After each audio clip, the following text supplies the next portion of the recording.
দর্শক, এই মুহূর্তে সচিবালয়ে আমরা যেতে চাই, সেখানে স্বরাষ্ট্র উপদেষ্টা এবং কৃষি উপদেষ্টা কথা বলছেন, আমরা সরাসরি যুক্ত হচ্ছি। এই সময় কিন্তু আবার সবজির দামটা অনেক সময় বেড়ে যায়। একটা হলো যে সময় দামটা কমে যাচ্ছে কৃষক কিন্তু দাম পাচ্ছে না, আবার যে সময় দামটা বেড়ে যাচ্ছে সে সময় কিন্তু তার ওই ফলটা। এই জন্য আমরা কিন্তু ওই যে 100 মিনি কোল্ড স্টোরেজ এবার আমরা স্থাপন করার আছে, হয়তো আমরা এই মানে নেক্সট মৌসুমের আগে আমরা হয়তো এটা কমপ্লিট করতে পারবো। এটা হলে মানে এবার তো প্রথম, হয়তো এই পরে এই সংখ্যাগুলি আস্তে আস্তে আরো বাড়তে থাকবে, একবারে তো আর করা যাবে না সব। যে পরীক্ষামূলকভাবে তারা হয়তো এই সবজিটা রেখে দিল, ধরেন 1 মাস রেখে দিলে কিন্তু ওই সবজিটা কৃষকও দামটা পেল, প্লাস আমরা যারা ভোক্তারা তারও একটা ন্যায্য মূল্যে এই জিনিসটা পাবো। এই জন্য আমাদের এইগুলি করা হচ্ছে।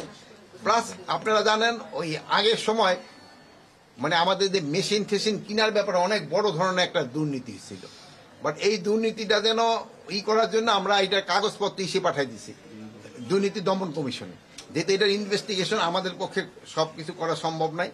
এই জন্য আমরা বলছি দুর্নীতি দমন কমিশনে এটা ইনভেস্টিগেশন করা, যারা দুর্নীতি করছে তারা যেন শাস্তির আওতায় আসে।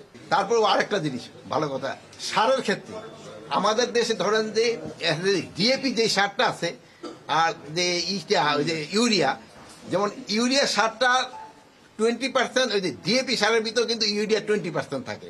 তা আমাদের এই কৃষকরা এখন আমরা করতে শিক্ষাতে করাইতেছে, ট্রেনিং করা হইতেছে, তাকে জানানো হচ্ছে যে ইউরিয়া সার এখন আপনি ধরেন যে 1 কেজি দিলেন, এখন আবার ওই ডিএপি সারের থেকে যদি 1 কেজি দেন ওটারও কিন্তু 20% মানে ওই 200 গ্রাম চলে দিতেছে।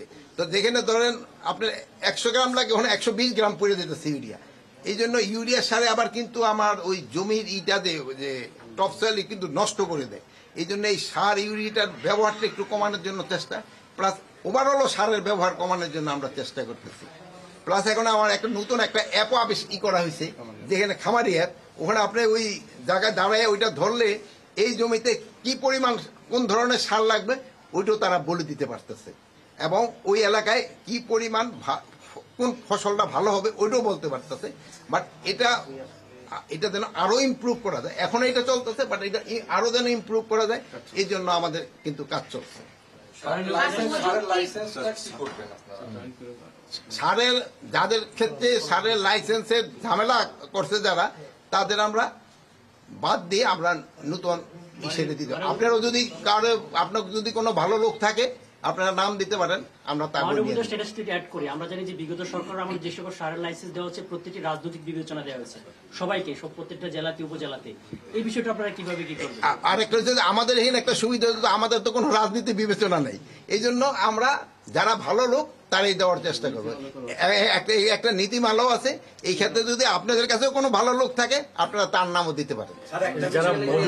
যারা মজুদদার তাদের বিরুদ্ধে আপনারা কি ধরনের ব্যবস্থা নিচ্ছেন? যে প্রতিটা এখন হলো সারের কিন্তু কোনো মজুদদার নাই, না সেটা বলতেছেন, অন্যান্য পণ্যের ক্ষেত্রেও কিন্তু অন্য শোনেন, ওইটা হইলো কিন্তু আবার কৃষি মন্ত্রণালয় না, ওইটা খাদ্য মন্ত্রণালয়, ওইটা কৃষি আমি উৎপাদন করে দেওয়ার পর আর আমার কাছে থাকে। হ্যাঁ, নীতিমালা হচ্ছে, এখন নীতিমালাটাই হচ্ছে না, মানে পুরাটা সম্পূর্ণ হয় নাই। বাট এইটার ক্ষেত্রে আপনাকে একটা আশ্বস্ত করতে পারি যেন যারা প্রকৃত ডিলার তারাই যেন পায়। এই জন্য আমি আপনাদের একটা অনুরোধ করবো, আপনাদের কাছে যদি কোনো ভালো নাম থাকে আপনারা দিতে পারেন। দর্শক, আমরা এতক্ষণ সরাসরি সচিবালয়ে ছিলাম, স্বরাষ্ট্র এবং কৃষি উপদেষ্টা কথা বলছিলেন আমাদের গণমাধ্যম কর্মীদের সামনে, আমরা যুক্ত ছিলাম সেখানে।